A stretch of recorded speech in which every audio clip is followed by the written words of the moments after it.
wa ashabihi wa azwajihi wa dzurriyyatihi wa tabi'ina tabi'in ila yaumi yub'atsun wa ba'd. Puji serta syukur kita panjatkan, kita persembahkan, kita khususkan hanya kepada Allah dengan kalimat yang terindah, yaitu kalimat Alhamdulillah. Mudah-mudahan kita semua selalu ada dalam hidayah Allah, ada dalam ridha Allah, ada dalam ampunan Allah, dan ada dalam cinta Allah. Amin.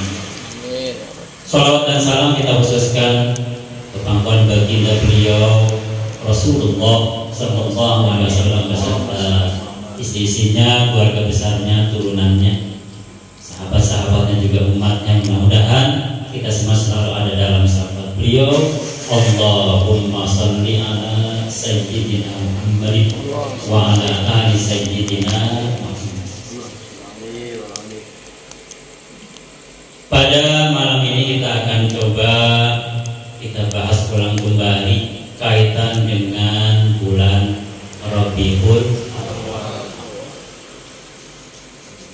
Bismillahirrahmanirrahim. Bicara Rabiul Awal, semua udah paham, udah ngerti, udah mafhum. Ada makhluk Allah yang terbaik, makhluk Allah yang teragung, makhluk Allah yang paling mulia, ialah Nabi besar Muhammad Sallallahu Alaihi Wasallam. Nama beliau diabadikan di dalam Al-Quran. Pertama kita lihat dalam surah Al-Imran.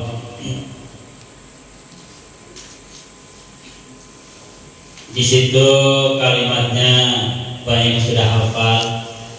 Wa ma Muhammadun illa rasul. Tidaklah Nabi Muhammad Sallallahu Alaihi Wasallam illa rasul, kecuali beliau seorang rasul. Yang kedua, nama beliau pun diabadikan di dalam surah Al-Ahzab di ayat yang ke-40. Maka Muhammadun aba ahadim min rijalikum walakin Rasulullah wa khataman nabiyyin. Kemudian nama beliau pun diabadikan di surah Al-Fath. Al-Fath bukan Al-Fathu ya, Al-Fath. Mungkin bahasa guyonnya, Pak Ustaz, surah ini kalau kita amalkan bagaimana Ustaz? Insya Allah salah satunya kita akan membeli mobil Alfa, namanya juga surah Alfa. Sadar. Allah ya. Gitu ya, Pak Agus. Ya, kalau main mobil Alfa. Muhammadur Rasulullah. Jadi tiga. Kemudian yang keempat itu di dalam surah nama beliau, yaitu surah Muhammad Sallallahu Alaihi Wasallam. Wa amanu bima nuzila ala Muhammadin wa huwal haqqu min rabbihim. Jadi ada empat surah. Nama beliau diabadikan di 4 surah. Di surah Al-Imran, surah Al-Ahzab, surah Al-Fath, dan surah Muhammad. Kemudian nama beliau pun nama aslinya diabadikan menjadi nama sebuah surah, yaitu surah Muhammad, surah yang ke-40. Setelah itu Allah pun mengabadikan nama kesayangan beliau. Jadi beliau pun punya nama kesayangan. Ini langsung Allah yang ngasih contoh. Pertama udah tahu semua lah, namanya itu Yasin. Ini surah yang ke-36. Makanya ada para ulama itu ketika kita membaca Yasin, linkkan hati kita itu kepada Rasul. Salah satunya Yasin, langsung otomatis buat satu link. Jadi Yasin itu menjadi nama surah dan nama kesayangan Rasul. Kemudian nama kesayangan Rasul yang kedua udah tahu semua lah, ini hanya sedikit mengulang lagi, yaitu Toha. Alangkah indahnya ya, itu orang namanya Yasin, Toha. Jadi mungkin bagi remaja yang hadroh, kalau memang nanti punya istri dan punya anak, bagus kan namanya. Laki-laki yang pertama Yasin, yang kedua Toha. Nah, Toha ini pernah dibacakan pertama kali ke seorang sahabat namanya Sayyidina Umar radhiyallahu anhu. Ini udah tahu sekali sejarah. Bagaimana beliau waktu itu kan belum Islam, masih benci terhadap Rasul. Singkatnya beliau membunuh. Jadi pedangnya udah terhunus. Singkatnya, kalau dikisahin lama ya. Adiknya itu namanya Fatimah, digertak, membaca yang tadi dibaca nih ayatnya. Oleh adiknya, membacanya pun dalam kondisi gemetar. Jadi bukan dikoreksi, bukan ya, namanya dipaksa untuk membaca yang tadi dibaca. Tentu bacanya juga ketakutan.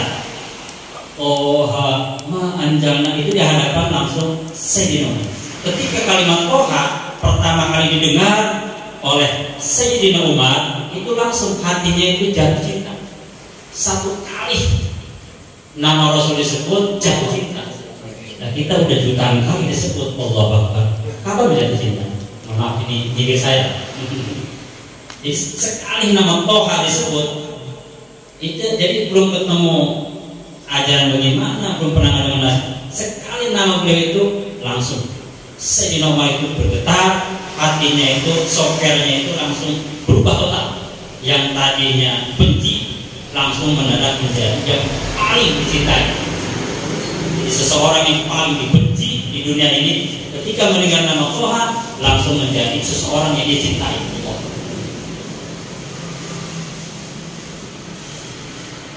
Nah, kemudian ada lagi, nantilah kita bahas nih ya. Nanti rinciannya surat Toha itu apa sih isinya, Yasin apa sih isinya, surah Muhammad apa sih isinya, itu nanti. Ini kita lagi ngebahas masalah nama dulu. Kemudian nama selanjutnya yaitu Al-Muzammil dan Al-Muddassir. Ya ayyuhal muzammil qumil laila illa qalila. Ya ayyuhal muddassir fa'anzir. Kita akan bahas rincian. Ini surah maksudnya apa? Kenapa sih disebut dengan ya ayyuhal muzammil? Kenapa al-muddassir? Itu pun kalimatnya kalimat manja. Ya ayyuha itu kan nggak langsung al-muzammil, tapi menggunakan ya ayyuhal muzammil. Udah lagi muzammil muddassirnya itu nama kesayangan, pakai ya ayyuha. Ya itu kan namanya huruf nida. Huruf nida itu mengandung ahabbah, seperti maaf sang kekasih, dia ya apa ya, kepada yang dia cintai. Jadi ya ayyuha itu kalimat nida dari seseorang yang mencintai kepada ia yang dia cintai, itu kan menggunakan kalimat ya ayyuha. Nah, ini berdasarkan kenapa Allah ya memberikan contoh. Ada satu keterangan ketika dulu dua sahabat Sayyidina Abu Bakar dan Sayyidina Umar, dia di hadapan Rasul sedang menentukan siapa nih ketua rombongan. Jadi masing-masing mengklaim boleh saja. Sayyidina Umar boleh si B, agak meninggi suara, agak meninggi. Nah, kemudian Rasul mengingatkan, ya ayyuhalladzina amanu la tarfa'u aswatakum fawqa sautin nabi. Hati-hati, jangan kau tinggikan suaramu melebihi suara Rasul. Hati-hati. Wala tajharu lahu bil qawli kajahri ba'dikum bi ba'din. Dan jangan kau jaharkan kalimat-kalimat yang tidak sopan sebagaimana kamu amalkan. Hati-hati.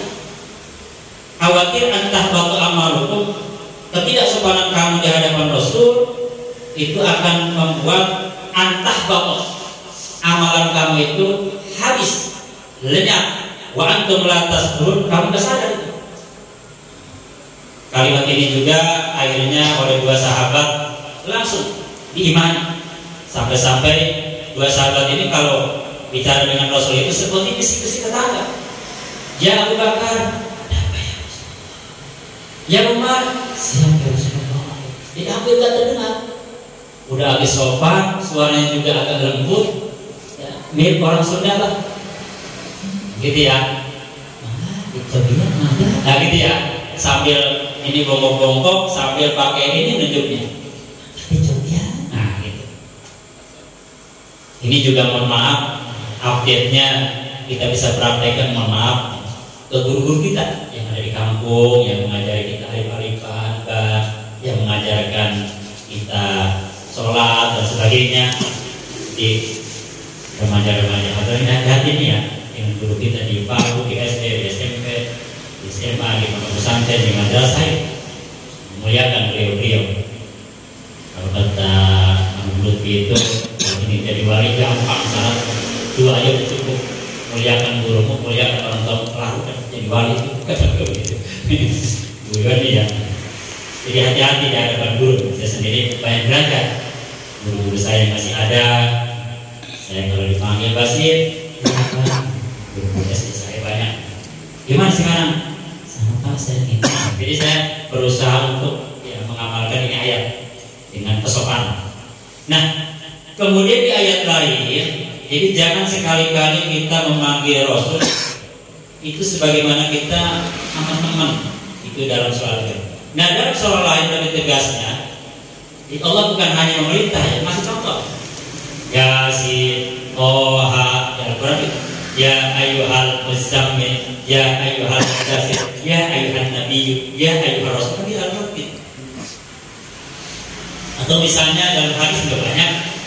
Misalnya kalau kita ziarah ke Rasulullah, bacanya kan Assalamualaikum ya Rasulullah, Assalamualaikum ya Habibullah, ya Jaddal Husain, ya Imam Al-Muttaqin, ya Abu Zahra, ya Abul Qasim, ya Qaubabudud, ya Qaubabudud, Ghaniyun atau Duriyun, Kamarun, itu kan ya nama-nama panggilan besar beliau. Atau misalnya dalam bacaan sholawat juga banyak lah. Ya qalbul, sudah tahu semua dah. Ayat di Tuhan, Tuhan Nabi. Masallallahu wasallam anata. Itu banyak lagi dah. Bacaan sholawat. Mungkin anak-anak atau banyak apa. Itu semuanya adalah nama-nama kesayangan Rasul. Anta Samsun, anta Badrun, anta Nur fauqa Nur, anta Isi Waqar, anta Misbah Sudut, banyak lagi. Itu nama-nama beliau. Jadi ya di janjinya, di biro-nya semua. Itu kalimat-kalimat mesra, kalimat sayang, kalimat cinta kita terhadap Rasul. Dikasih contoh langsung di semua bacaan. Karena Al-Quran juga melarang keras. Misalnya ini satu peringatan, warning yang sudah tahu semua. La taj'alu du'a Rasul bainakum kadu'ai ba'dikum ba'd. Jangan kau memanggil nama kekasihku, kata Allah, seperti kamu manggil antum. Berhati-hati. Hati-hati. Jadi gara-gara kita memak Allah sallallahu alaihi Muhammad, gara-gara begitu khawatir antah bapak malu, khawatir amalan dia itu habis, gara-gara tidak ada. Antum belakang sebelum kita sadar, khawatir sholat kita hangus, ya sudah kita hangus, kemudian juga tahajud kita hangus, gara-gara tidak ada. Makanya Imam Nawawi itu sangat hati-hati. Secara hukum boleh, karena hadisnya memang seperti itu. Tapi secara adab, ya dipertanyakan. Maka Imam Nawawi Allahumma sholli ala sayyidina. Jadi pakai menggunakan ana sayyid. Dan Al-Quran pun memberikan contoh sayyid. Bagaimana Nabi Yahya. Nabi Yahya ini kan beliau salah satu gelarnya itu sayyid, sayyidah, wa hasuran, wa nabiyah. Ini Nabi Yahya Beliau juga gelarnya Sayyidan. Yubassiruka biyahya musaddiqan bi kalimatin min Allah wa sayyidan wa asuran wa nabiyyan wa sayyid. Atau misalnya gelar suaminya Siti Julaiha. Ini kisah Nabi Yusuf. Wa arfaya sayyidaha. Sayyid kan? Atau misalnya orang-orang kafir nanti ketika dia protes di hadapan Allah itu menyebut pimpinan-pimpinannya. Waktu di dunia itu punya pimpinan tuh, menyebut pimpinannya di hadapan Allah itu dengan kalimat Sayyid. Rabbana inna ata'na sadatana. Ya Allah, kami taat kepada Sayyid kami. Kalau mereka hanya sebut Sayyid, bagaimana dengan Rasul? Masa sih tidak boleh? Malah keterangan banyak. Wa ana sayyid, dari Adam, banyak lagi. Nah kemudian nama beliau itu pun diabadikan, ditegaskan oleh Al-Quran. Ini sering dibaca oleh para imam kalau sholat berjamaah, atau mungkin kalau kita sholat sendirian sudah pada hafal semua. Wa rafa'na laka dzikrak, kami angkat, kami muliakan, kami perbanyak. Tidak ada nama yang lebih banyak disebut tiap hari kecuali nama ya Rasulullah. Ya buktinya begini. Kita misalnya ketika sholat di rakaat kedua itu kan ada tahiyat awal tuh. Kita sebut ya. Washhadu anna Muhammad satu. Allahumma sholli ala Sayyidina Muhammad dua. Wa ala ali Sayyidina Muhammad tiga. Jadi tiga nih di tahiyat awal. Nah tahiyat akhir tinggal ditambah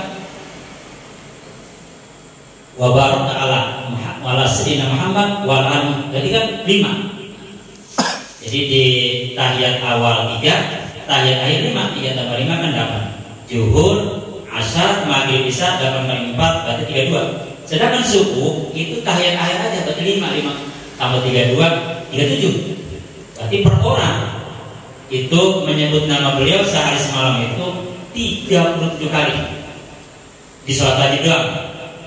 Bagaimana umat Islam misalkan 2 miliar lebih, katakanlah 2 miliar, lah kali 37 udah sekian 80 sekian miliar. Itu belum sholat sunatnya, belum ajarnya, belum qomatnya, belum sholawatnya. Ratusan miliar nama beliau disebut tiap hari. Tidak ada selain beliau, nggak ada orang yang nyebut basit. Istri saya sendiri juga, saya berkali-kali tiap hari. Mohon maaf ya, yang kita cintai katanya ya tidak ada lagi di dunia. Yang istri kita itu kan ratu di hati kita, kita kan raja di hatinya, begitu bahasa sekarang. Yang berpunya, yang belum jangan. Tapi kalau suami mah ya ada di mana-mana. Maaf. Itu fakta. Kemudian yang kedua, nama beliau ini masyhur. Jadi tidak ada nama yang namanya dikenal orang ibu lahir. Tidak ada. Jadi kita orang itu namanya dikenal ya memang sudah lahir duluan. Saya minum dulu Bapak ya. Apa? Minum.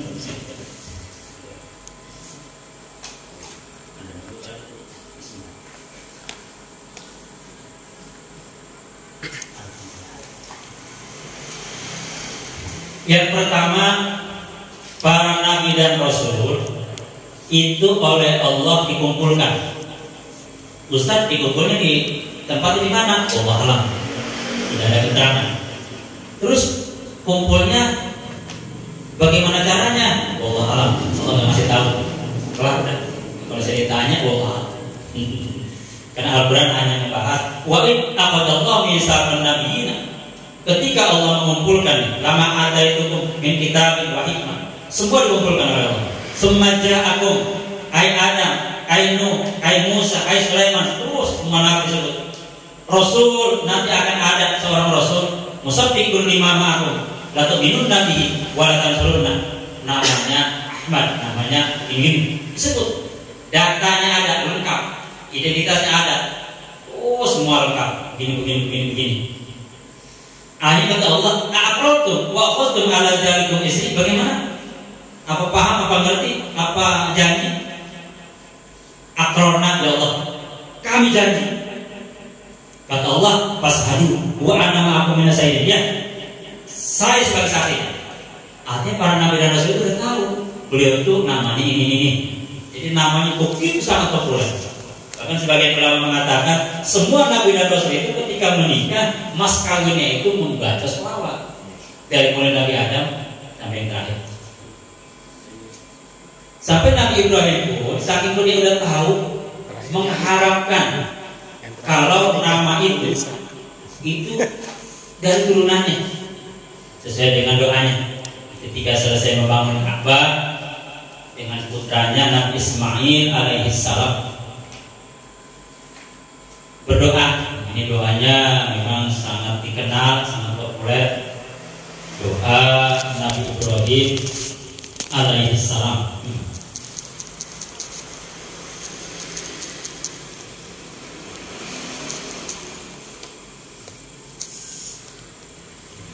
Rabbana wa asfihi rasulam minhum yatlu alaihim. Ya Allah, utuslah, datangkanlah, lahirkanlah nama yang kau sebut tadi itu dari turunan.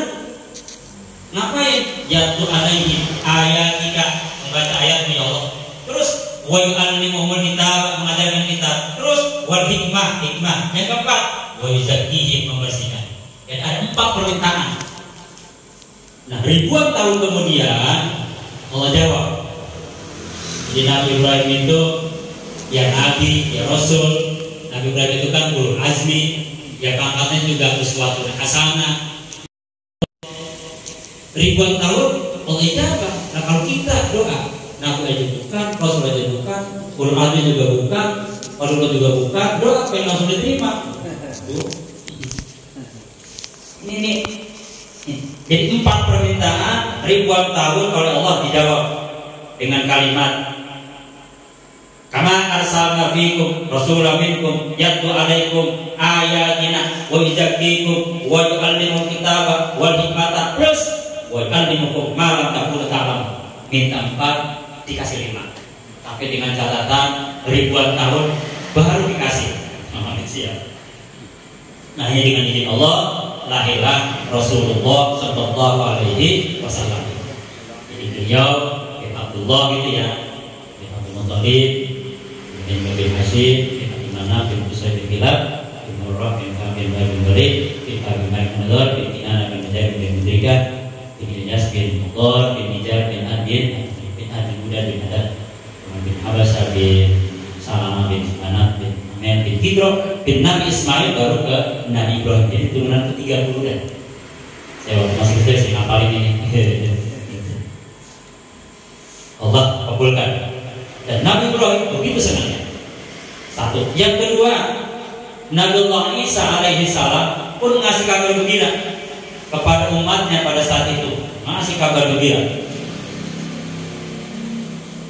Begitu senangnya, begitu gembiranya, sampai-sampai kegembiraan itu ditularkan. Jadi ini satu pengajaran. Jadi kalau kita dapat kegembiraan, virus kegembiraan itu tertularkan. Jadi biasanya kan yang ditularkan yang kira-kira menyedihkan ya. Kalau dengan agama kira-kira rugi, cerita, nggak ditanya gitu. Kalau dengan dagang, kalau untuk maju, bahasa Bekasi masih juga gitu. Kalau kata orang Sunda mah ayam beureun gitu ya. Yang artinya ya Sunda. Bahasa ayam beureun ya. Nah, apa kalimatnya? Wa mubasyshir ya Bani Israil. Wahai Bani Israil, ada apa sih? Wa mubasyshir, ada kabar gembira. Wah, yang ada kabar gembira, seneng. Berarti yang ngabarinnya juga gembira. Yang mendengarkan kabar juga gembira. Yang namanya juga kabar gembira. Yang ngasih kabarnya penuh dengan kegembiraan, yang mendengarnya pun antusias kegembiraan itu. Apa sih? Bi rasulin ya'ti min ba'di, nanti bakal ada rasul setelah aku. Siapa namanya? Ismuhu, namanya Ahmad. Ahmad ya Abi Ahmad. Makanya lantunan sholawat itu ada kalimat Ahmad. Nah, singkatnya nama beliau sangat populer. Bahkan Nabi Adam secara syariat itu cemburu kepada Rasul. Jadi syariat Nabi Adam itu ketika seseorang berbuat salah di zaman Nabi Adam baru diterima kesalahan taubatnya itu kalau bertobatnya baca istighfarnya di Mekah. Saatnya di Mekah.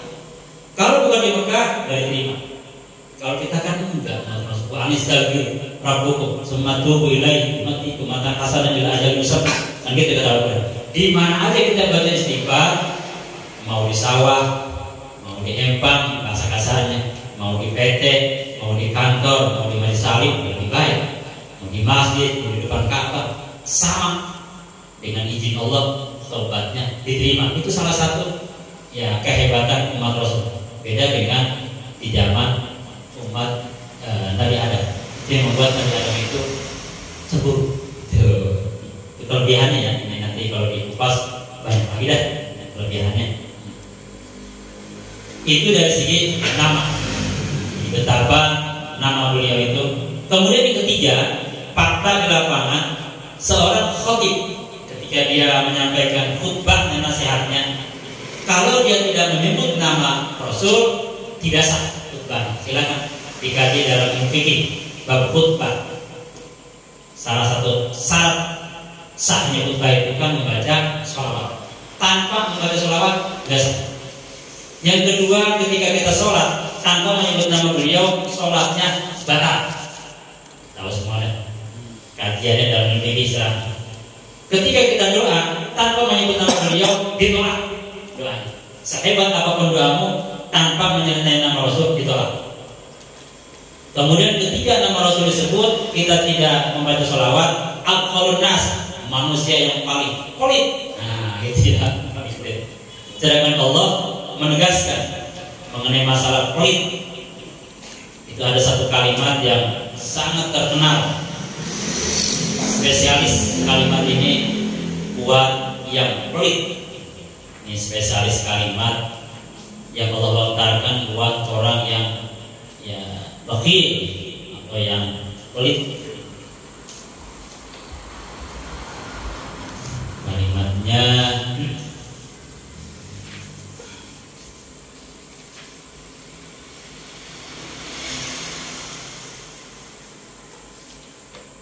Innallaha la yuhibbu man kana muhtalan fakhur. Ini kalimat, kalau kita mah kalimat kasar ini dari Allah buat orang yang pelit. Alladzina yabkhuluna, khusus buat orang-orang yang pelit. Innallaha sesungguhnya Allah la yuhibbu, enggak suka, benci sekali, kagak seneng, kagak sudi. Maka bahasa aslinya yang kasar. Kepada siapa?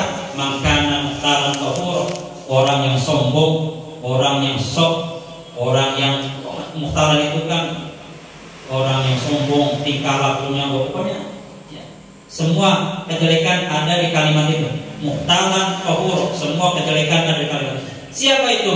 Alladzina yabkhuluna, orang yang pelit, bahkan yang lebih hebat dibaca oleh Allah, wa ya'muruna an-nasa bil birri, udah dipelit, nyuruh orang lain pelit. Baik. Udah dirinya pelit, nyuruh orang lain pelit. Itulah kalimat innallaha la yuhibbu man kana muhtalan fakhur. Lebih pelit lagi dari kalimat tadi, orang yang disebut nama beliau tidak membaca sholawat. Aqfalun nas, lebih pelit daripada orang yang paling pelit, super pelit, the best of the best pelit. Maaf. Bercanda ini malam-malam ya. Kalau di sampingnya ada Habib, saya berani ngomongin ini. Mohon maaf apa begitu. Walaupun beliau tidak hadir ya, kalimatnya kan tidak musyahadah, tapi kan gaib. Musyahadah itu batin, gaib fil ain wa. Jadi mata tidak melihat, tapi batinnya memancar. Itu yang perlu kita sadari. Jadi saya sebelum ngomong juga tadi batinnya udah saya ringkul lah. Kapan dia? Saya sedih kali. Makanya kan kalau kita baca sholawat ada dua. Pertama adab lahir. Kita pakai yang rapi lah, kalau udah bagus pakai minyak wangi buat sholawat ya. Kalau minyak wanginya saya kurang bagus, ini kira-kira 4-10 menit ya hilang minyak wangi. Kurang bagus minyak wanginya murah gitu. Ya, kopiah lah walaupun kurang bagus minimal. Jadi ada belahnya dulu, setelah itu baru pasang ada batin, link kepada Rasul, link kepada guru dan sebagainya. Karena yang membuat kita tidak baca sholawat kan siapa? Tidak siapa, itu linkkan ke dia. Jadi Rasul tidak pernah mau, tidak akan pernah mau dilingkan, tidak akan pernah nyambung sama kita kalau kita tidak ngelingkan ke guru. Jadi ya bahasa orang ya, IT mau udah paham kan? Ini ada kesini, ada kesini, ada kesini, set, gitu. Jadi ada uplink, ada downlink, begitu ya. Itu dari waktu saya jadi mahasiswa Pak, mainan saya dulu gitu, masa-masa gitu. Uplink, downlink, bagaimana software segala macam. Nah kembali ke awal, itu kedahsyatan nama beliau. Kemudian yang kelima, beliau ini dalam bahasa tahu sudah tahu semua lah. Jadi kita tidak boleh menyamakan beliau atau misalkan sesuatu yang kurang sopan ditujukan kepada beliau itu nggak boleh. Secara adab nggak boleh. Misalnya maaf, ini yang saya baca ya, pendapat para habaib. Misalnya kita menerangkan hidayah, lalu kita mengomentari yang kurang adab kita bahas.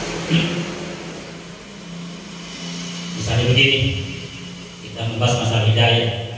Coba lihat, innaka la tahdi man ahbabta. Engkau ya Rasul tidak akan pernah mampu memberikan hidayah man ahbabta kepada engkau yang cintai. Misalnya mohon maaf ya, apa? Kita ambil contoh misalkan Abi Thalib, itu nggak boleh itu soal adab, akan menyakitkan Rasul. Jadi intinya kita lebih baik tawakuf, diam, nggak usah komentar dan urusan kita. Kita memang pakai baca ini, innaka la tahdi man ahbabta. Engkau ya Rasul tidak akan pernah mampu memberikan hidayah kepada orang yang kau cintai. Kita ambil contoh, contohnya Abi Thalib. Waduh ini kurang ada. Walakin Allah yahdi man yasha, Allah kasih hidayah. Walaupun Abi Thalib begini-begini, hati-hati.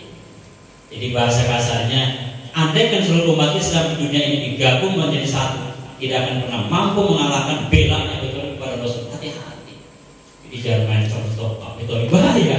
Lebih baik kita tawakuf, karena itu urusannya ya Rasul, karena akan menyakitkan beliau. Kenapa? Karena ketika Abi Thalib itu wafat, itu kan tahunnya tahun ya apa namanya, kesedihan. Kita bacalah banyak lah. Dan kedua itu kritikan dari para habaib itu munculnya kan ya sekitar 50-60 tahun setelah Rasul ada, baru komentar itu ramai. Artinya kan ada nuansa politis di situ. Bagaimana saat itu kan pemerintahan Sayyidina Ali, malah sejarahnya dari situ. Jadi ada intensi politik untuk ya apa namanya, mendiskreditkan Imam Ali. Ada di sini bukan bahasanya lah, nanti cuma ngobrol aja dari mobil. Jadi intinya hati-hati, nggak boleh kita hubungkan ke ketika tanya bisa begini, apa nggak paham dan kalau aja. Jadi tidak usah kita, apalagi dalam dakwah tabligh akbar, waduh hati-hati Allah bilangnya. Itu bisa menyakitkan Rasul, nggak boleh.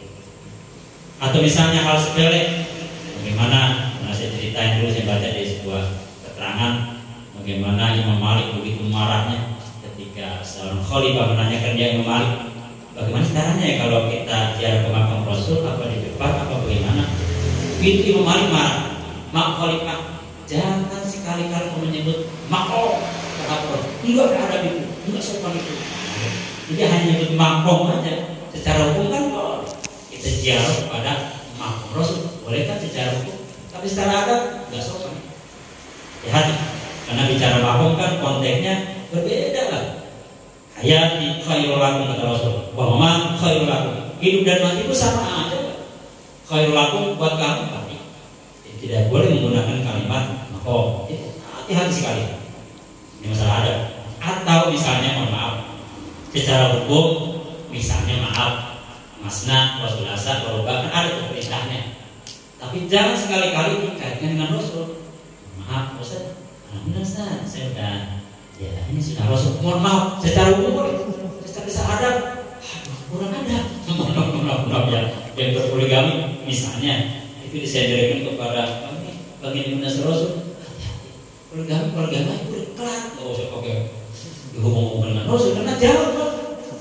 Rasul kan udah paham lah bahasa sejarah, itu paham lah. Tujuan kan dakwah bukan paham pasal. Ini yang saya tuliskan ya. Saya pun yang dengerin ceramah para habaib gitu, saya dengerin ceramah beliau, iya nangkep ya. Saya belajar dari para habaib ya, kekasih Allah. Saya dengar oh iya, adab itu bagian daripada adab. Hukum ya nggak jadi masalah. Bahasa itu memang, tapi kan dari sisi adab hati-hati. Karena dalam bahasa Al-Quran pun di sini ada kalimat jawwajnaka likaila yakuna alal mu'minina kharajun fi ajwadi adiyain. Jawwajnaka, kami, kata Allah, jawwajnaka, kami yang menikahkan engkau Rasul dengan si asibeste. Allah berarti kan kami. Artinya Rasul menikah itu dinikahkan, bukan keinginan sendiri. Ada faktor dakwah di situ. Misalnya nih, kenapa Rasul menikah dengan Siti Aisyah radhiyallahu anha? Karena kan ada hadis-hadis tertentu. Misalnya bagaimana Siti Aisyah menceritakan Rasul kalau tidur itu bacanya begini, kalau malamnya bagaimana, apa yang dilakukan, dan sebagainya. Kalau sholat tahajud malam begini, kemudian kalau berhubungan maaf begini, kemudian cara mandi begini segala macam. Yang tahu persis kan istri. Kalau misalnya Siti Aisyah tidak dinikah, hadis seperti itu kan siapa yang ceritanya? Nggak ada. Itu ada faktor gitu, faktor dakwah. Karena Siti Aisyah kan salah satu cerdas, smart, orang yang cerdas. Dan banyak hadis-hadis itu kan dilihat dari Aisyah radhiyallahu anha. Banyak lah. Baca dari Bulughul Maram, baca dari Riyadhus Shalihin, garis baiklah. Tanpa ada beliau, tanpa ada istri kan sulit kita untuk mencari hadis itu. Tidak mungkin Imam Ali dapat, tidak mungkin laki-laki tahu. Yang ada kan perempuan. Ketika perempuan tahu, dia jelas harus yang dinikahi lah. Masa? Logika kita, gitu ya. Ini nanti dikaji dalam ilmu hadis. Ada guru kita lah tuntas dibahas masalah itu. Itu salah satu hikmahnya. Jadi ketika seseorang ingin tahu posisi kita, tanya sama pasangan. Yang keprotes kita kan pasangan kita. Kenapa? Bukan bukan ya. Walaupun kita keluar sedekah, tanya sama istrinya. Mohon maaf. Tahu tak kita istri mah? Protes. Jadi yang protes kita itu bukan teman kita. Istri, bagaimana cara kita tidur, bagaimana cara kita segala macam, itu protes. Nah kembali ke awal. Nah itu. Nah kemudian satu-satunya anggota organ tubuh yang disebut oleh Al-Quran hanyalah organ tubuh Rasul ini permukaan. Kita ambil rentetan ayatnya dari yang paling sederhana. Alam nasrah laka sodroka itu dada ya Rasul. Zohroka itu punggung. Itu kan nama-nama organ beliau tersebut. Kemudian juga la tuharrik lisanaka, lisan. Kemudian juga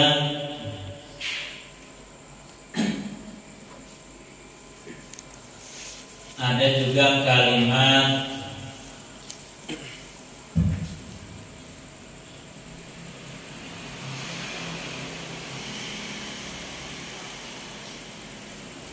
wala tusaqir khaddaka linnas. Khaddaka itu kan ibu kau. Kemudian juga ada kalimat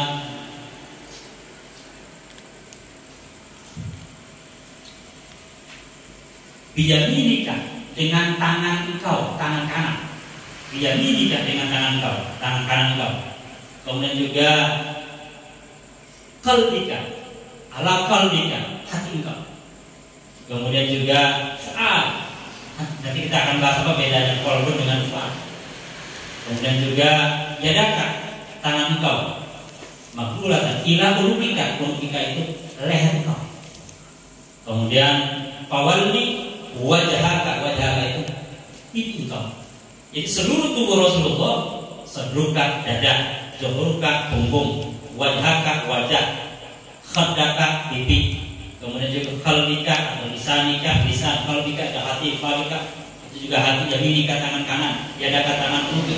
Seluruh tubuh dari kepala sampai kaki disebut oleh Al-Quran hanya organ tubuh Rasulullah. Udah. Kalau Nabi Musa paling cuma satu, misalnya pernah sih orang Nabi Musa itu disebut ada, satu dua ada, tapi tidak selengkap Rasulullah. Kita ambil contoh, misalnya ketika Nabi Musa alaihi salam itu menerima wahyu di sebuah tempat namanya Sindrasmal.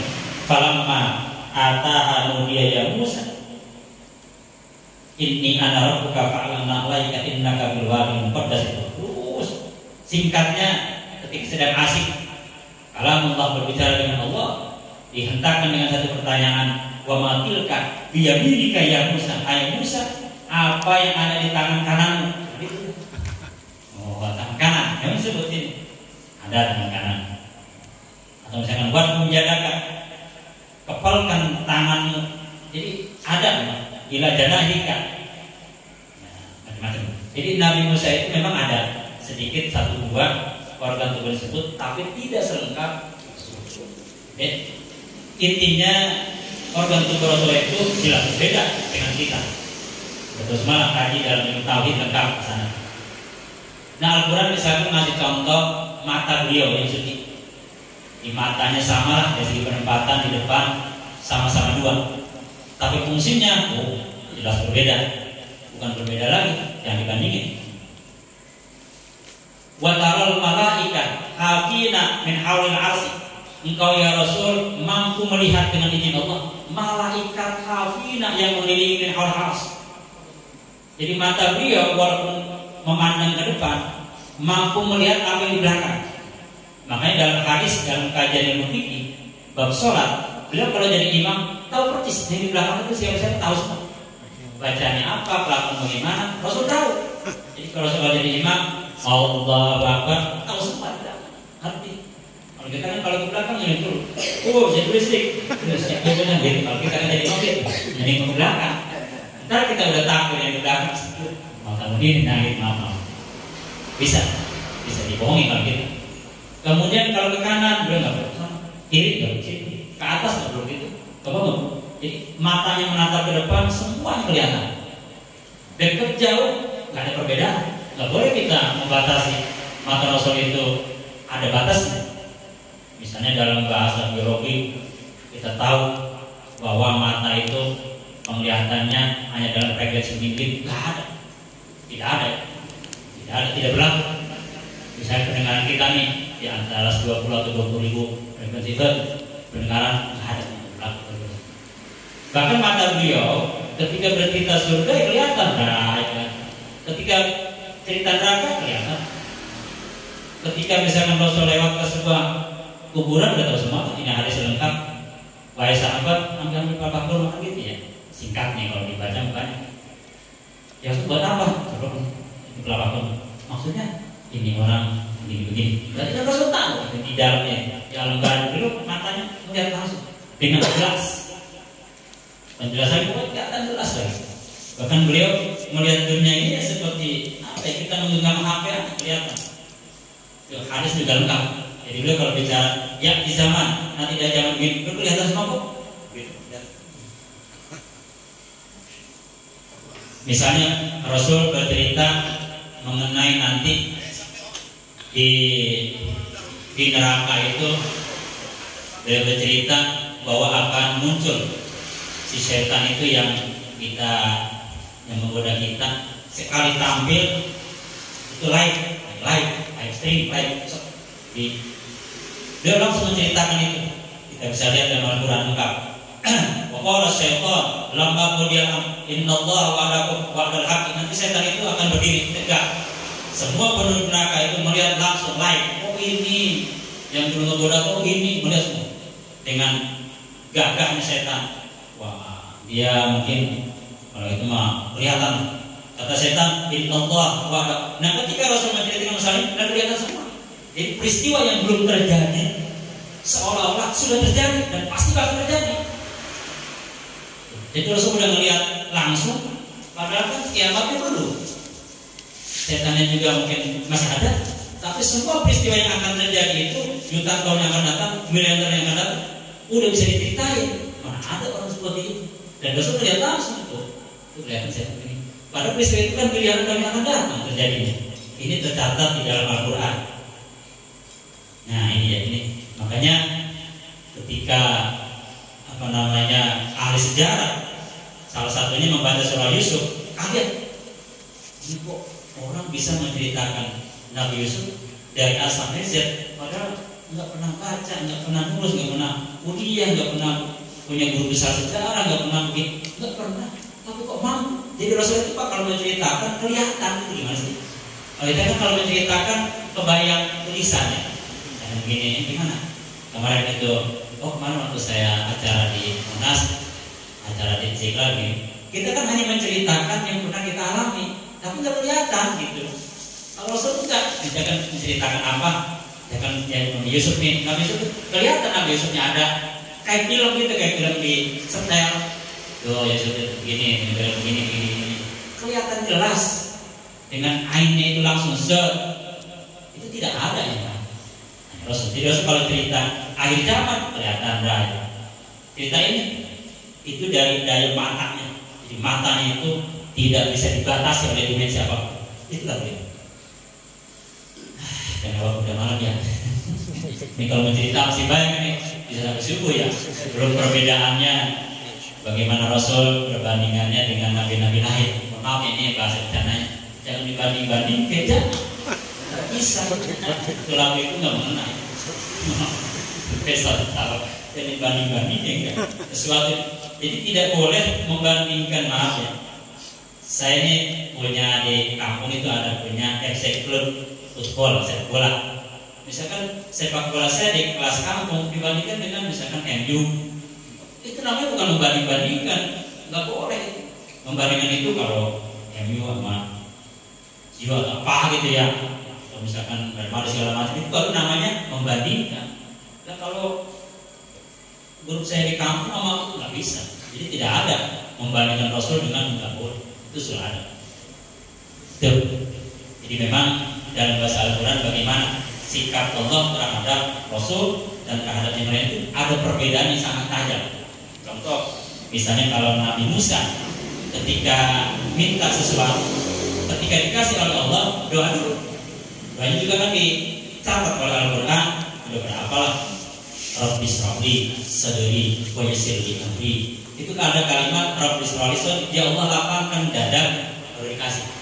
Kalau Rasul nggak perlu. Alam nasrah laka sadrak. Jadi kalau Rasul itu dikasih tanpa minta. Kalau Nabi lain dikasih syaratnya minta dulu. Jadi sesuatu yang dikasih tanpa minta jelas lebih dicintai daripada sesuatu yang dikasih harus minta. Nanti bapak-bapak mohon maaf ya, rekan-rekan sahabat-sahabat nanti di rumah tangga, kalau tanpa minta udah dikasih, itu menunjukkan lebih dicintai daripada dikasih. Kudu minta dulu. Tidak kayak malah paham nah alami belum makom jadi mohon maaf ya. Mudah-mudahan suatu saat ngalamin ya. Amin. Iya itu nggak bisa dibahas itu. Iya. Yang hafal mah kita yang punya rumah tangga hafal dah. Jadi kalau kita dikasih tanpa minta itu yang terbaik. Jangan kita mintanya enggak mengalir. Banyak yang punya. Banyak lagi dah. Wah ini Al-Quran mengungkap, belum hadisnya, belum kitabnya. Wah banyak lagi dah. Mungkin ada apa ya? Ya mungkin ada ratusan lah perbandingannya itu. Luar biasa Al-Quran itu mencatat bagaimana tantangan. Misalnya nih dakwah, contoh misalnya dakwah. Tidak bisa misalkan dakwah kita dibandingkan dengan dakwah Rasul itu nggak boleh banding-bandingin, nggak boleh. Kalau kita sedikit ilustrasi, ini mohon maaf ya, kondisi yang kita alami dan kita pun biasa saja memang kondisi ini. Misalnya nih kita maaf ya memanggil seorang ceramah lah, siapa aja. Pertama kan kita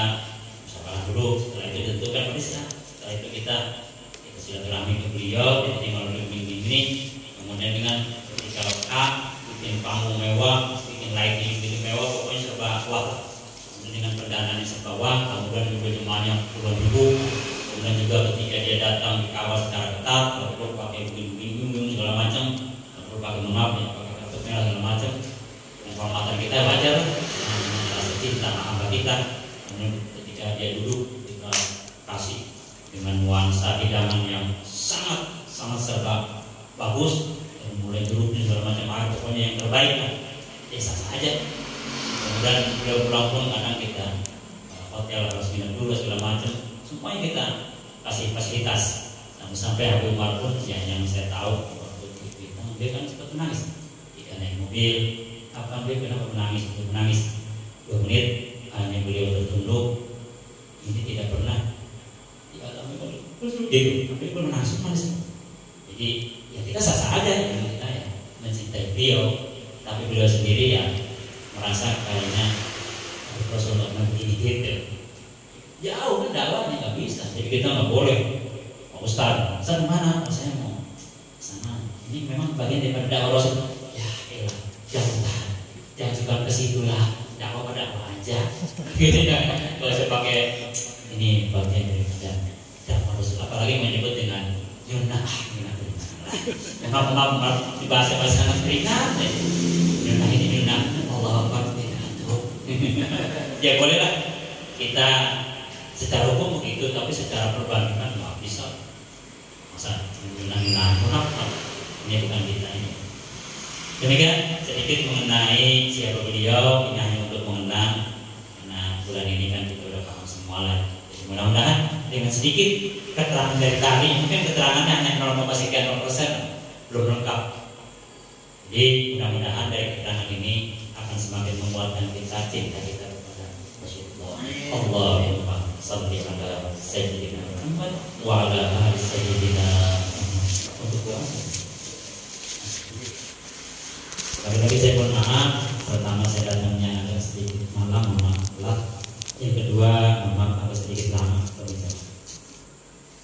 Bismillahirrahmanirrahim.